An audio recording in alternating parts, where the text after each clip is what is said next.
Madam Speaker, to ask Honourable Minister of Public Infrastructure and Land Transport, Minister of Foreign Affairs, Regional Integration and International Trade, whether in regard to the launch and eventual start of commercial operations of the light rail project, he will state A, the respective dates thereof, B, the arrangements made as to date regarding inter alia safety, maintenance of the light rail vehicles, access through feeder buses, and affected stakeholders, viz. The shopkeepers, taxis, and the bus industry workers.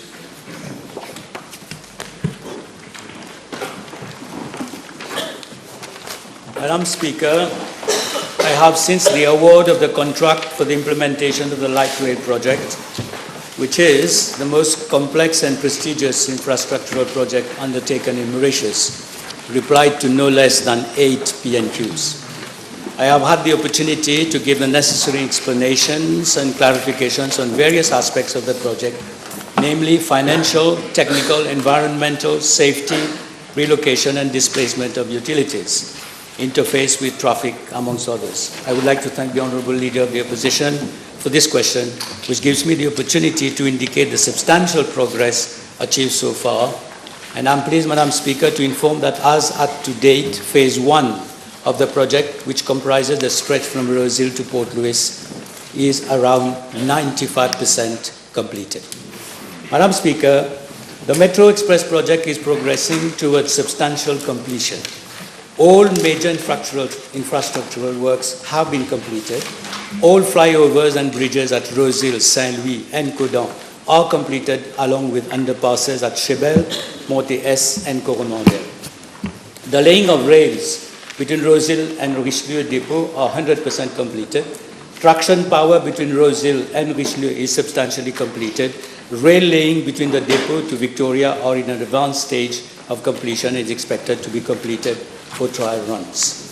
Traction power substations at Richelieu for depot and main line, Chebel, Signals, Mountain, Rosehill, Codan are completed.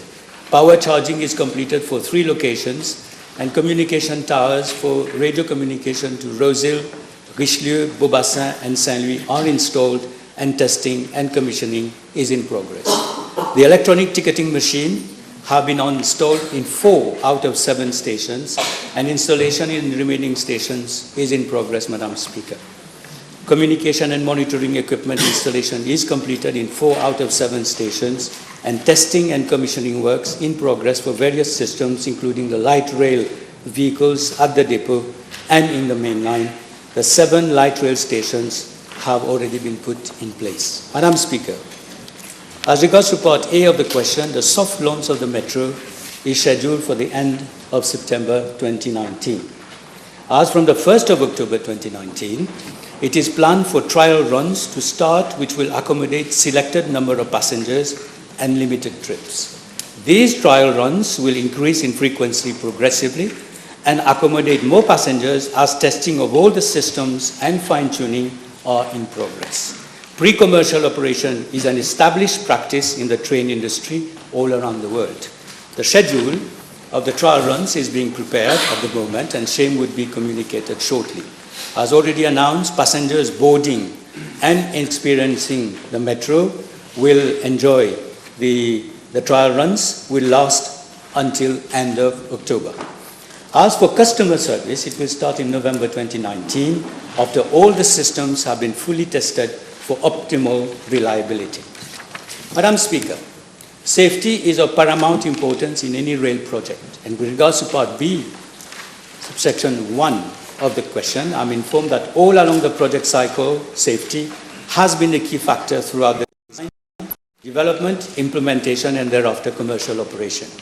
The design and development of the project has been developed using a fully integrated approach, recognizing the different functional, statutory, regulatory requirements, local and international safety standards, and planning approval conditions in existence in Mauritius. Presently, each system is undergoing testing, and the whole system integration is to comply with the specified safety requirements in the project specifications will follow. For example, static and dynamic testing is ongoing on the LRVs, the vehicles, between Richelieu Depot and Berkeley. And yesterday we had the tests where we could go to the speed of 70 kilometers. Moreover, TMRSU, in collaboration with the police, with the RDA, with Metro Express, are currently doing a review exercise to ensure safety at all the intersections between the rail and the road system and along the network. Madam Speaker, with regards to the commercial operation, Metro Express Limited operations and maintenance staff are currently being trained by SMRT and getting ready to meet the requirements of being fully ready for operation. Metro Express, with the help of SMRT, has launched the recruitment of the operations maintenance team, and this is progressing steadily. As at date, about all the critical positions have been filled, and recruitment for other positions is ongoing. Train captains and controllers are the safety critical positions in the operations division. It is therefore of utmost importance to have a dedicated and qualified team handling such operations. Madam Speaker, in this context, an experienced team comprising of 6 train captains and 2 controllers have been appointed from our consultant SMRT from Singapore to ensure the safe operation, in addition to our local 22 train captains. Concurrently, the local train captains are being provided with in-class training and also on-the-job training with experienced train captains. Moreover, Metro Express has already developed a series of safety policies and procedures such as a safety management system, quality management system, standard operating procedures, and emergency procedures. These policies and procedures aim to cover all the processes and services involved in the safe operation and maintenance of the light rail system and meet the regulatory requirements such as the new Land Transport Authority Act, the Light Rail Act, the Mauritius Occupational Safety and Health Act, and Mauritius Fire and Rescue Service Act.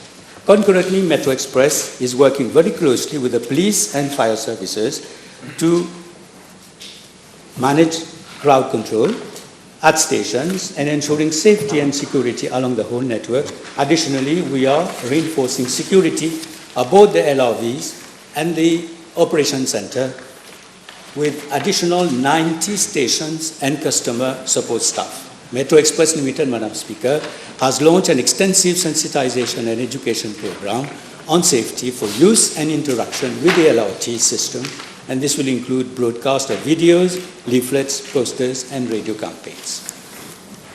With regards to Part B, subsection 2 of the question, I'm informed that the needful has been done by Metro Express for the maintenance of the light rail system, which consists of 2 main parts, namely the maintenance of the vehicles and the maintenance of assets such as bridges, flyovers, rail stations, signals, depot, and other amenities. On the 3rd of October 2018, Metro Express Limited signed the Operation Readiness Service contract with Singapore Corporation Enterprise and its partner, Singapore Mass Rapid Transit International. The Operation Readiness Plan and the services have been carried out during the design and build phase of the Metro Express project and will continue during its transition into the revenue generation when the operation of the Metro Express starts. The operational readiness system is to be delivered over a period of 24 months from the start of the assignment, which is due to end by September 2020. Madam Speaker, furthermore, on the 16th of August 2019, Metro Express Limited entered into a maintenance service agreement with CAF, that is the providers of the LRVs, for the maintenance of the LRVs and additional assets, namely equipment, at the depot for a period of 5 years. The maintenance contract mainly consists of preventive and corrective maintenance, as is the standard practice in the LRV maintenance around the world. The CAF depot manager and specialist staff are in Mauritius as from the Sunday last week as part of the mobilization in readiness for the operations and maintenance. Procedures, processes, work instructions, and manuals have been worked out, and final fine-tuning is in progress and will be in place by the end of September 2019. Moreover, Metro Express, being the owner and operator of the whole system, is in the process of ensuring the whole system from the infrastructure, system, and operations. Madam Speaker, with a view to inducing a modal shift in public transport, the Singaporean Corporation Enterprise proposed the creation of feeder routes to ensure the first and last mile connectivity to commuters with the light rail stations. Based on SCE's recommendations, 19 feeder routes have been identified, including 2 routes to connect commuters from Catterbone to the interchange of Rosehill, to link passengers within a distance of 5 to 10 kilometers from the light rail station. The feeder routes will serve all the 7 LRT stations of the M Metro Express for Phase 1. The underlying paradigm would be that the feeder service would be integrated, viable, and sustainable. In fact, to mitigate the incidence of the light rail on existing bus companies, in terms of loss of ridership and revenue, the feeder routes are being allocated to the most affected bus companies who are currently providing service along the metro corridor from Rosehill to Portwis. Accordingly, the NLTA has approved the allocation of 19 feeder routes as follows: Rosehill Transport 10, UBS 5, CNT 3, and TBS 1.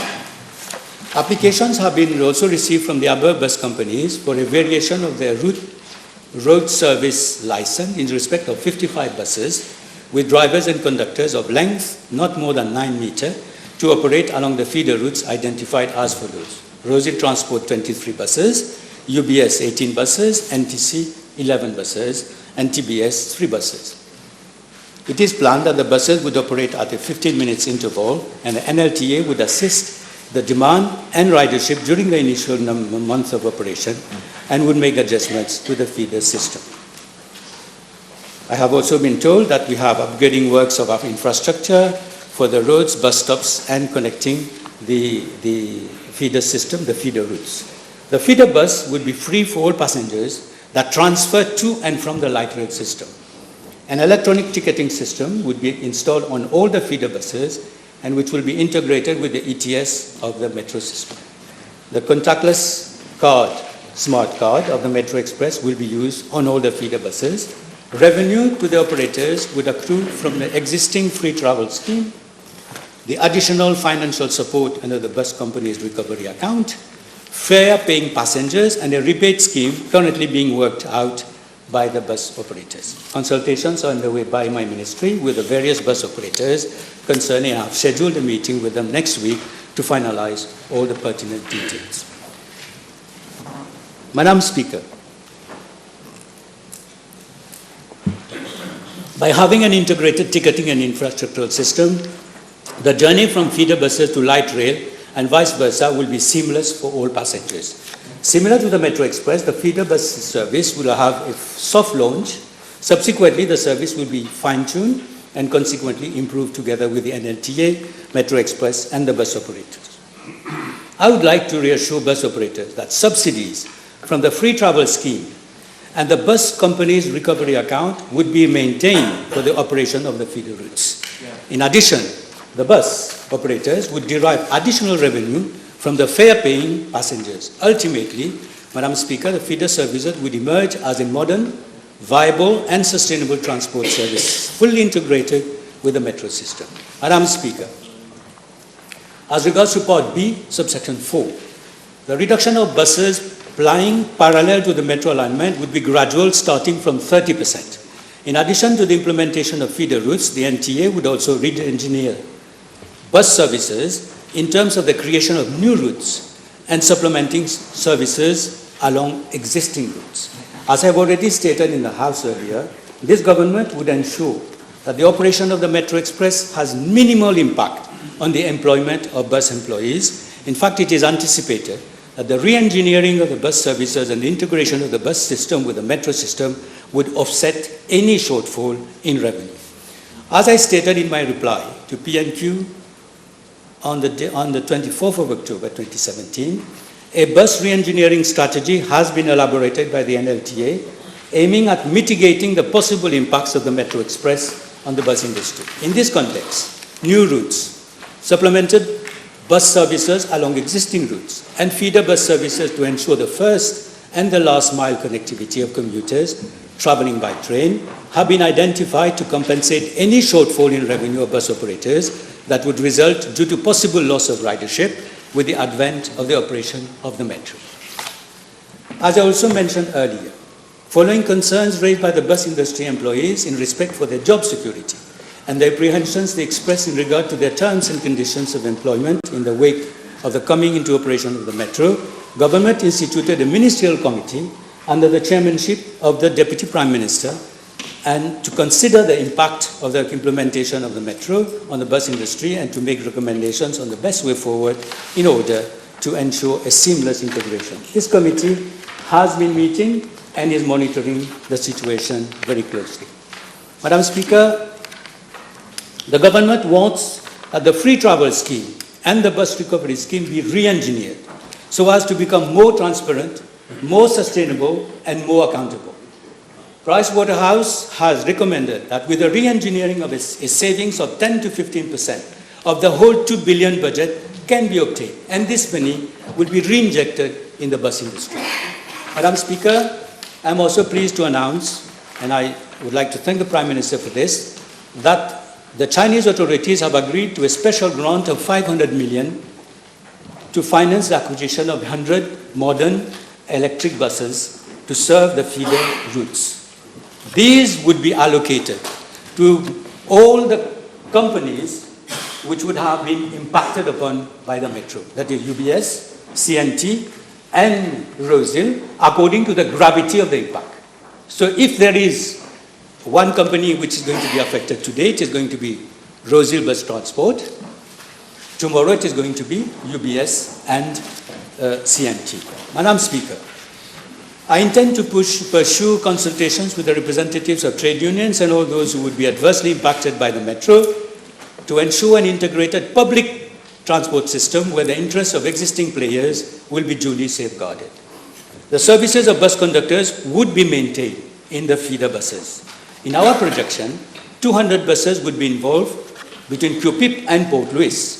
100 would be used as feeder buses and 100 would be allocated on new routes. No laying off of workers is envisaged. Furthermore, the electronic ticketing system would still provide for the conductor to be in the bus to ensure comfort and security of passengers. Madam Speaker, I have to reassure the House that consultations with all stakeholders will be maintained to ensure that the Metro Express project is not carried out at the expense of the existing land transport system and a consensus is reached at the earliest. Madam Speaker, Metro Express has also considered the businesses along the LRT corridor in its planning. There will be commercial spaces being delivered at the Rosehill Central Station. Given the strategic location of these commercial spaces, Metro Express has also received interest from various businesses in the vicinity to rent these spaces. Considering the effect of the Metro Express at Place Margéo at Rosehill, the business owners affected by Metro Express will be given first priority, as I have said in the past, to consider and rent these commercial spaces. The express of interest for the renting of these commercial spaces at Rosehill will be launched soon. Moreover, all stations are equipped with interactive passenger information kiosks, which will display points of interest, which will include businesses within the vicinity of each station. The same information will also be available in the mobile app being developed by Metro Express. Signage and locality map will also be displayed at appropriate locations within the station to guide passengers. In addition, Madam Speaker, Metro Express has also made provisions for the promotion of the affected businesses along its corridor with its integrated communication marketing campaign. These measures constitute Metro Express' intent to cooperate with all stakeholders, which will include marketing for these businesses. When the project is complete, there will be an uplift in the urban landscape, which will attract more opportunities for businesses in the urban terminals.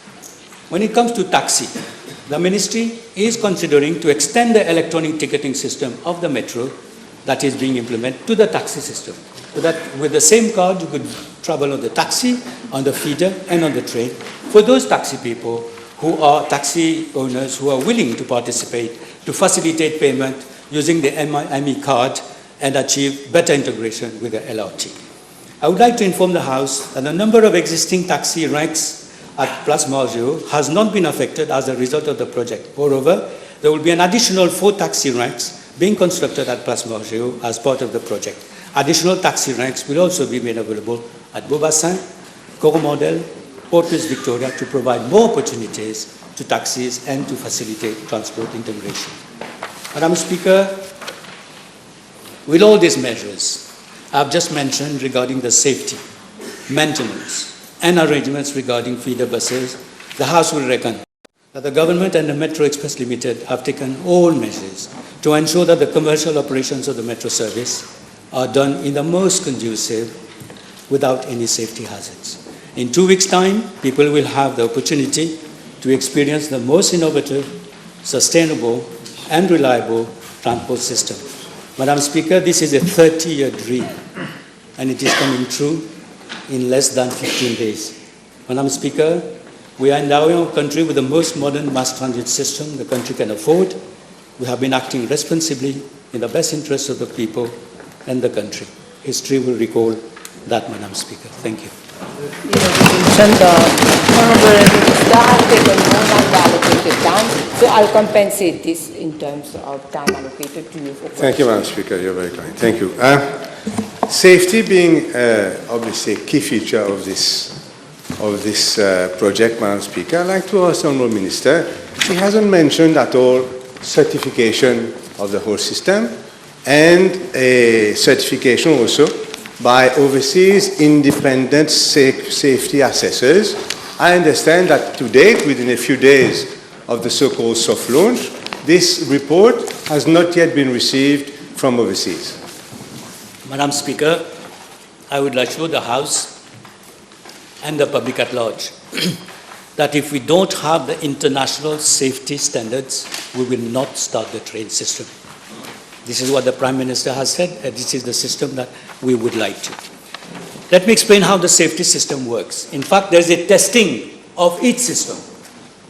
Electronic system, the light rail system, the operation system. When each one has been tested, then we have the whole integration, and this has to be assessed by an international independent safety assessor. He's here. He's way here. Now, each system is here. He's here. So each system is being verified by the supplier, that is L&T, by CAF. No, listen. And each system is being now the independent safety assessor. It is ITAL certified. Is here. So they are already following the testing of each component. And as from the 25th, they will do the integration certified. If we do not have the certificate of the independent safety assessor, we will not stand up and launch the train. I would like to assure the House. And the international safety assessor is here. They are already working and they are supervising the testing of each system, but the whole system can only be certified as from the 25th. I wanted the Minister to make the point that at present there is no independent certification of the system, and as he said himself, it will arrive on the 25th of September, and it is on the 25th of September that we will know whether the system is safe for the soft launch. I'd like to ask the Minister now, Madam Speaker, this is clear to everyone. I'd like him to provide only precise answers in view of the confusion around this whole project, even worse since yesterday's Metro Express press conference. Is on the 1st of October, will the trains run, the trains run from Rosehill to Koda? As regards to I would like to assure because this safety issue is very crucial. Each system is being verified already, for example, and the ITAL is here since the last week. Yes. Now, they have already provided us with a draft safety assessment. But we need the final assessment, and we need the final certificate. But I will not stand up. I will not go to cabinet to ask for the soft launch if we don't have this certificate. So ITAL is working. But each system is being in place. Now, you asked me a question as regards to the segment from Port Louis to, yes, from Port Louis to Koda, from Rosehill to Koda. So, Madam Speaker, we understand that the draft report is not yet available and will be available at some time. Madam Speaker, according to the own minutes of Metro Express, the draft report will be submitted on the 23rd of September. Madam Speaker, I'd like to ask the Honourable Minister about this so-called soft launch. Now, on the 1st of October, the trains will run, I understand, about 10% of the capacity in the first month of October. I don't know what the Honourable Leader of the Opposition means by capacity. The system in the train system is that you have to have the soft launch and the trial runs. So you have to run empty, in most cases, with some guests or selected passengers in other cases. So we'll have a trial run from Rosehill to Port Louis, a normal trial run. They will test the braking. Yesterday they tested the speed, for example, at 70 kilometers an hour, 80 kilometers an hour, and the braking system. So they will do the trial runs. Now the trial runs will be done normally. A trial run is a normal run without passengers or with selected passengers. This is the normal process. And we believe that we can have it for 3 weeks. By the end of the 3 weeks, we may have, let's say you have 10 trips, you may have 4 or 5 trips with people, and then the customer service. When everything is perfect, we have tested everything because the experts will tell us, yes, now you can run the transport, the system for the customer, and that will start on the 1st of November. Madam Speaker, if I understand well, the system will be tested. This is what he said at his management meeting yesterday. The system will be tested with 2 or 3 weeks with employees from Metro Express, some civil servants, when will the public be able to queue up and enter into one of these trains? The 1st of November. This is the customer service. But we need the trial run. We need the trial run. The test. No, listen. I have to explain stages, Madam Speaker. At the soft launch. Please. Yes. Let me explain chronologically. On the 25th, we are going to have the certificate of the independent. Okay. God willing, we already have the draft statement, we'll have on the 25th. On the 25th, ourselves with Metro Express, with some other people, between the 25th to the 30th, we will do the trial runs. It is only then that we will tell the Prime Minister, you can do the soft launch. If everything goes well during that week. After the soft launch, we have the trial runs. The trial runs, they're going to run 7-8 times a day, every day on the circuit, testing the stations, testing the ticketing system, the doors, the electronic system, and then we will have some selected guests, and we're thinking of athletes, we are thinking of children, we are thinking of students, we are thinking of nearby schools, people from Berkeley, university students, to do the trial run. And as soon as the experts tell us that the trial runs are fine, then we'll have a proper, what we call the customer service.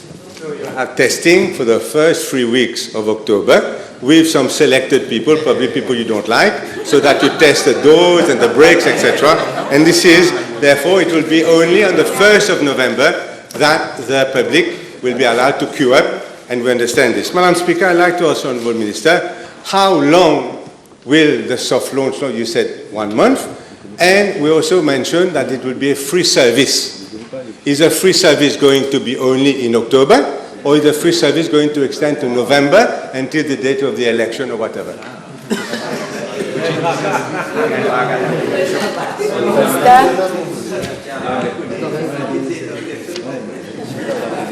Let me explain. Madam Speaker, we are maybe used to the fact that the Prime Minister cuts a ribbon and we all take the bus, and the next day the customers take the bus. This is a very complicated, complex system with many systems, 5-6 systems, which then have to be integrated seamlessly. I'm going to take, The time has already taken a long time to answer. It's a complicated issue. I understand that. But surely...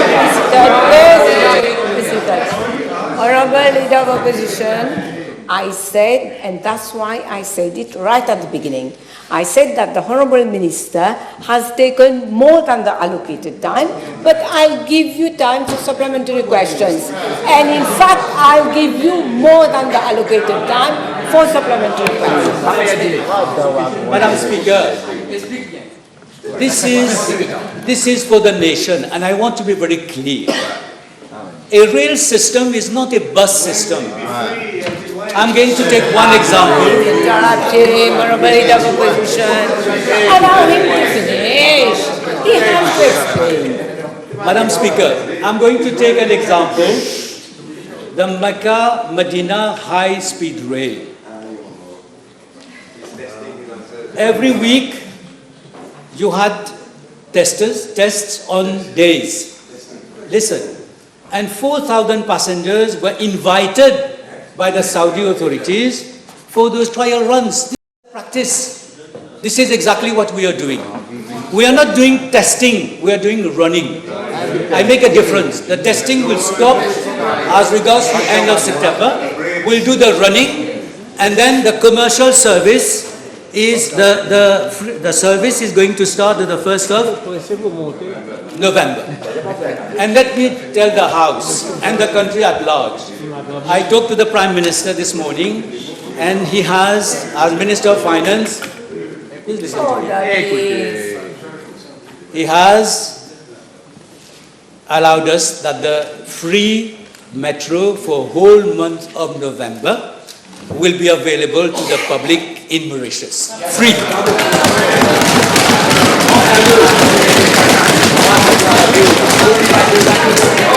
So let me just sum up.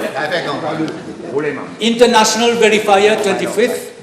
We do some of the last testing, and if everything is fine, the Prime Minister does a soft launch. We do the trial running for a month, and then we have the customer service, but it is a free customer service for the whole of November, and the paid customer service will come in December. Now it's a bit clearer. Thank you. I want to go now to a very important issue, which is the maintenance contract allocated to CAF. Now I understand that it is for 5 years. I understand also that the value of the contract is 1 billion rupees. So I'd like to ask the Honourable Minister what what tender procedures, what safety procedures has ensured before giving this huge 1 billion rupee contract to CAF. Madam Speaker, CAF is a company which has been there for the last 120 years. It is one of the oldest, most sophisticated company, and the LRVs that we are getting are the latest generation of Airbus generation. From the information I have is that it's 5 years, it's 450 million, it's 90 million per year. Now, how did we come to CAF? We have two possibilities. Either CAF is providing the vehicles so that they do the maintenance, or we have another company doing the maintenance. We analyzed this system, and together with Singapore Corporation Enterprise, we came to the conclusion that it's better that it's done with CAF over 5 years. Now, there was a due diligence exercise which was done, and it was then on the account of this due diligence exercise that Cabinet took the decision that it would be a value for money exercise contract with CAF for the maintenance. This is something new for you, for me, for the Cabinet. So how can the Cabinet decide on its own that 450 million rupees of indirectly taxpayers' money can be spent, whereas you have not done any competitive exercise to find out whether in fact this is 450 million rupees well spent, or should it be 100 million or 200 million? We had the possibility of assessing what has been offered by CAF with Singapore Corporation Enterprise first, then you had a due diligence exercise with their help as well, to come to the conclusion that this was value for money. For many or for money? For money. I'm not sure, Madam Speaker. I'm going to ask now about the feeder buses. Now the feeder buses are going to be free, is that correct? For all the time, for anyone using the metro also, is that correct? The feeder buses will have 4 types of revenue. First of all, the feeder buses are already today on the main lines, so they're already benefiting from the free travel scheme and from the bus recovery scheme. Now, they will have the third revenue would be from those who are going to take the feeder buses but not taking the train. For example, they're going to the market, to the city. But the commuters who are taking the train, they will be free, they will have a free ride, what we call the first mile and the last mile, and this will be subsidized by government. Speaker, this is an additional cost to government. Pas besoin de noyer le poisson. Okay, this is an additional service that you're providing, and this is an additional cost to the public purse, to the taxpayer. There's no doubt about it. So I understand that it will cost something like 18 million rupees a month just for the first leg of the Metro Express, Port Louis to Rose Hill. Now, that hasn't been included in the feasibility study of Metro Express. So I presume that all this will come out of the bus recovery account, the additional student subsidy, etc. But it is an additional cost of some 18 million rupees per month to government, to the taxpayer. Madam Speaker, the free travel scheme, we know how it works. It is not transparent, there's no accountability, and it's not sustainable. We are spending 2 billion without even knowing how we spend it. And we know all the problems and abuses of the free travel system. With a new electronic system where we are going to go, pay as you go, PricewaterhouseCoopers has done a study and has recommended that we can have a saving of about 10 to 15% of this money. And as I mentioned earlier, this money is going to be re-injected in the travel system, and whatever be the level of subsidy that we need to give over and above the free travel, the bus recovery, and the customer paying, this is the top-up. The leader of the opposition is saying that's 18 million. We are working on it. I don't think that it is going to be as much as 18 million, but we are working on this top-up so that the system of the feeder system is viable, is sustainable, and is totally integrated with the rail.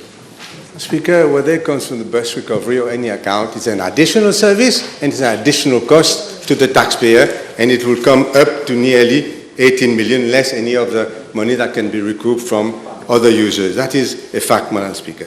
Madam Speaker, I'd like to ask the Honourable Minister, before we come on to other things. Now, there was a lot of talk about Prime Minister Modi coming.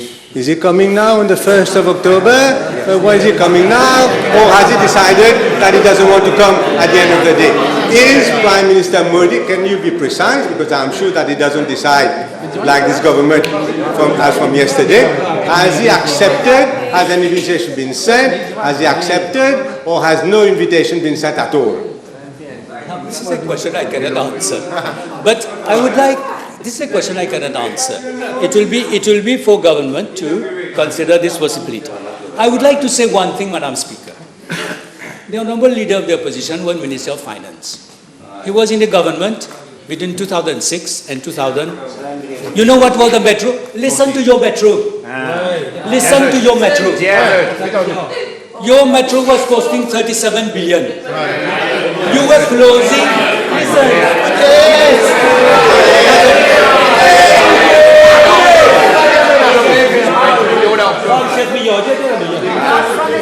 No, not finished. Madam. No, order, please. I'll give the floor only to the point of order. Honorable Bulai, this is the second time I'm calling you to order. Yes. The other metro was costing 37 billion.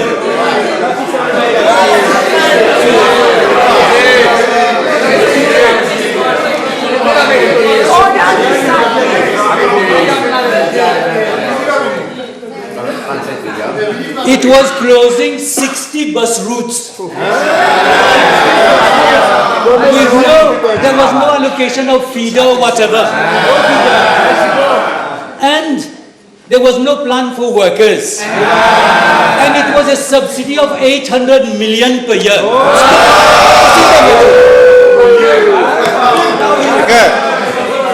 You no doubt heard of what David Cameron, you no doubt... Allow him to ask his questions. I'll give you 2 additional minutes. You've no doubt heard of what David Cameron said recently about Boris Johnson, that he left the truth at home. This also applies because, firstly, no Metro Express, no Metro project was approved by me when I was in government, and I have no way, I have no way of checking what you were saying. Now, this is the truth. Madam Speaker, so we know that Modi is not coming. I'm coming now. I will now come to the Madam Speaker, you give it 2 minutes, but I hope he answers the question and doesn't go all over the place. Now, shopkeepers at Victoria Square. And they are small shopkeepers, small shops. We know that their business has totally been destroyed these last few days with this construction going around, also linked to the Metro Express.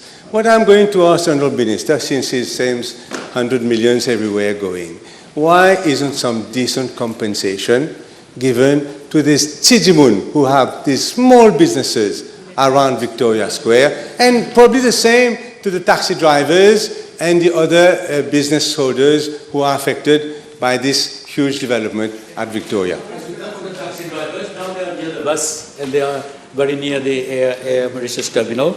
As regards to the shop owners around Victoria, in fact, I think that they have come to us with some requirements, for example, for delivery. But we are going to have a meeting with them.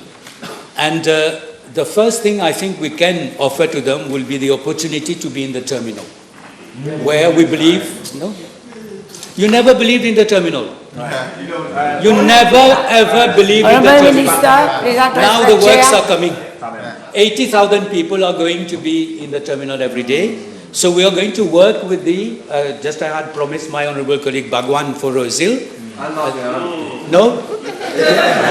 And we are going to offer those opportunities to the shop owners in the vicinity. Okay, can you ask your last question? Okay, I have so many other questions, Madam Speaker, but I will ask this one question. More questions afterwards? Last question. Only on 2nd of July, you had promised this House in the PNQ for a footbridge.